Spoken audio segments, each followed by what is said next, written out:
Hi guys, welcome to my YouTube video. In this video I'm going to be showing you the fastest way how you can create a subdomain, right? So let's dive in. So when you come to your account on any hosting provider you are using, you make sure you check for cPanel and you click cPanel.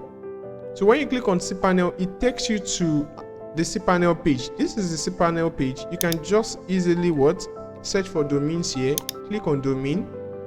And when you click on domain, you can see the other subdomains that I've created. So just come down here and say create a new domain. And when you do that, you enter the subdomain. I'll be using products.femvineng. Femvineng.com is the main domain, right? So I'll be using that. I'll be using this. Make sure that you are not sharing the document root. If you have it checked like this, make sure you uncheck. So when you uncheck, then you can click on submit. Okay, so I guess there must have been an error somewhere, so I'm just going to use maybe products, remove the X, and then click on submit.